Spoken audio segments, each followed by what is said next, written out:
Hello everyone, welcome to Commerce Positivity. This is Shifali here and today we are going to discuss about collection of data.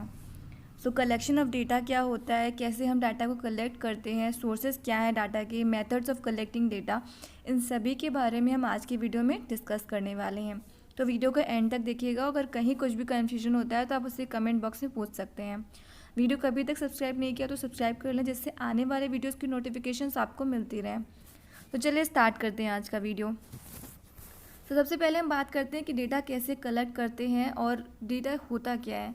So basically data is a collection of facts and measurement. Data is a tool which help in providing information therefore for statistical investigation collection of data is the first and foremost. So data क्या होता है, basically जितने भी information है, जो भी facts और measurements हैं किसी रेलिवेंट टॉपिक से रिलेटेड, उसको ही हम डेटा बोलते हैं. ओके एक बहुत ही इंपॉर्टेंट टूल होता है किसी भी इंफॉर्मेशन को प्रोवाइड करने के लिए. ओके तो डेटा क्या होता है, बेसिकली वो जो है वो इंफॉर्मेशन फैक्ट्स और मेजरमेंट्स का कलेक्शन होता है जो किसी पर्टिकुलर टॉपिक में के लिए इंपॉर्टेंट होता है. Okay so data is a tool which help in providing information. कोई भी पर्टिकुलर टॉपिक के बारे में जो इन्फॉर्मेशन प्रोवाइड की जाती है वो डेटा के थ्रू ही की जाती है. तो बहुत ही इंपॉर्टेंट टूल होता है वो डेटा.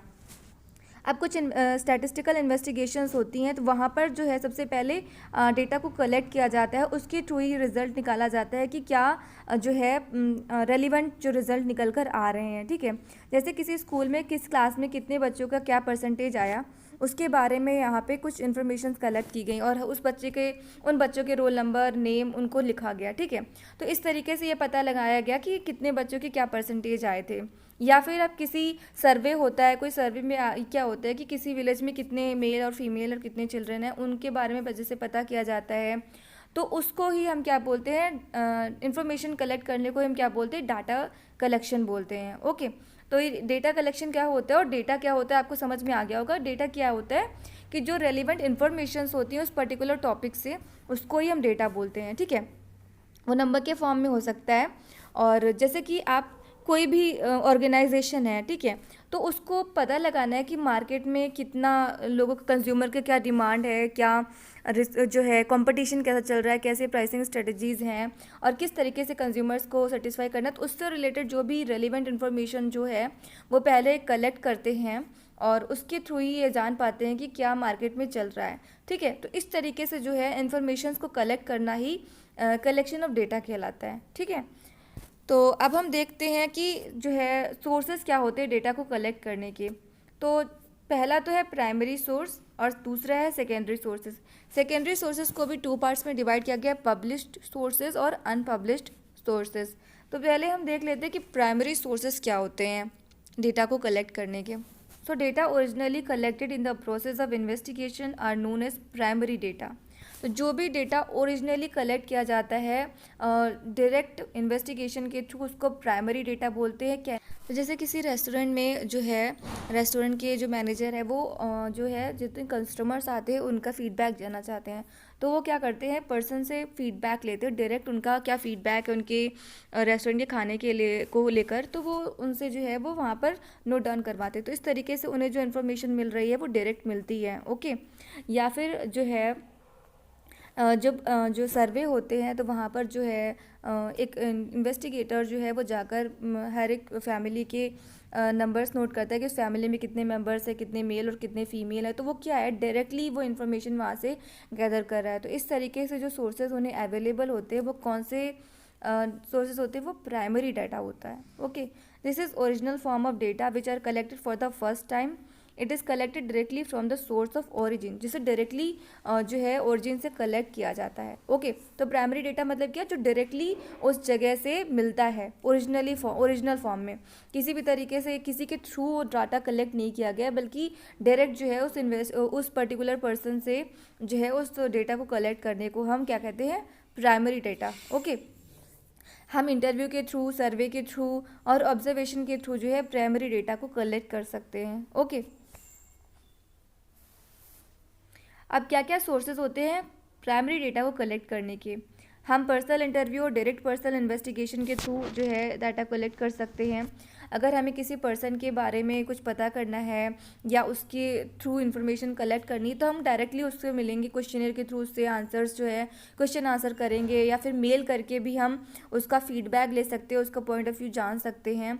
टेलीफोन इंटरव्यूज़ होते हैं, इनडायरेक्ट वर्बल इन्वेस्टिगेशन होता है, इन्फॉर्मेशन फ्रॉम लोकल सोर्सेज, और लोकल सोर्सेज के थ्रू भी हम इन्फॉर्मेशन कलेक्ट कर सकते हैं उस पर्टिकुलर एरिया की। जैसे किसी पर्टिकुलर एरिया में जो है जो किस तरीके के कस्टमर्स रहते हैं उनके बारे में कोई कंपनी जो है पता करना चाहती है, तो वो वहाँ पे जाकर जो है वहाँ के कस्टमर से, वहाँ के पर्सन से जो है फीडबैक लेती है। तो ये सारे जो है डायरेक्ट सोर्सेज हैं जो है इंफॉर्मेशन गैदर करने के इसके लिए, इसलिए इसको हम क्या बोलेंगे, प्राइमरी डाटा।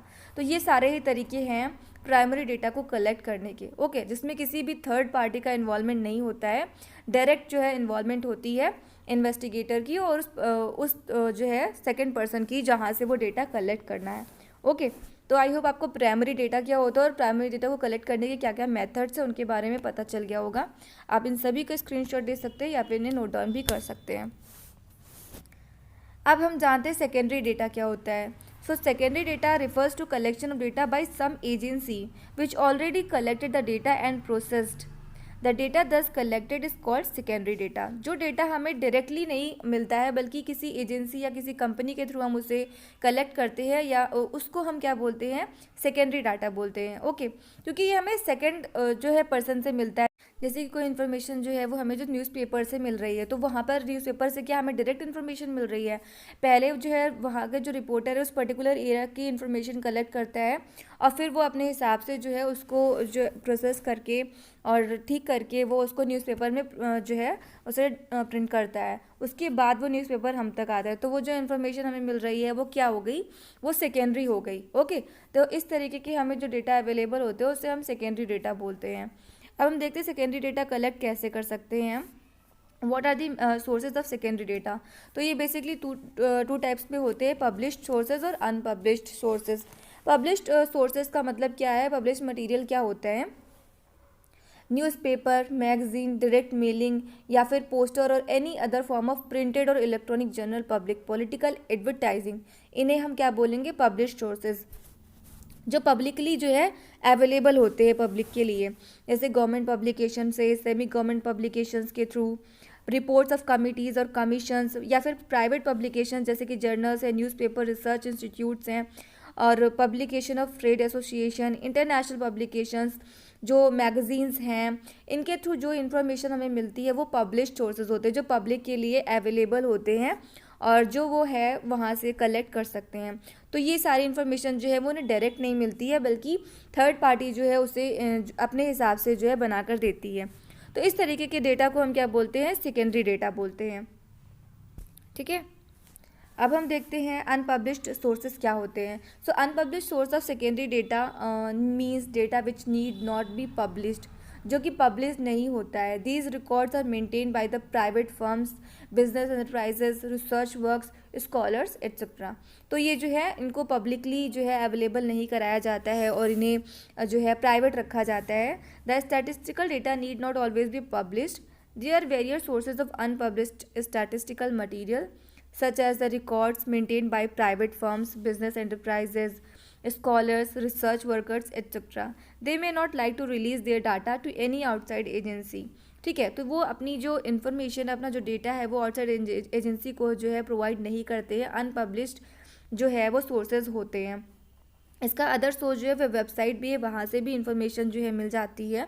तो इस तरीके के जो सोर्सेज होते हैं, इस तरीके से जो प्रोवाइडेड डेटा होता है वो अनपब्लिश्ड सोर्सेज में आता है। ओके, तो इस तरीके से ये हमने आज बात की कलेक्शन ऑफ डेटा किस तरीके से होता है, क्या क्या उसके सोर्सेज हैं और क्या क्या मेथड्स हैं। तो आज के वीडियो में इतना ही, और लास्ट हम एंड करते हैं इस वीडियो को बहुत ही अच्छे मोटिवेशनल कोट के साथ, जो कि है don't settle for average, bring your best to the moment, then whether it fails or succeeds at least you know you gave all you had. आपको कभी भी उस एवरेज में सेटल नहीं होना है जो आप चाहते नहीं, आपको हमेशा अपना बेस्ट देना है लास्ट मोमेंट तक, जब तक आपको वो नहीं मिल जाता जिसके लिए आपने ड्रीम देखा है और जिसका आपने ड्रीम देखा है। अपने आपको इतना स्ट्रांग रखिए और तब तक लगे रहिए जब तक आपको आपका ड्रीम जो है आप अचीव नहीं कर सकते हो, रियलिटी में कन्वर्ट नहीं कर लेते हो।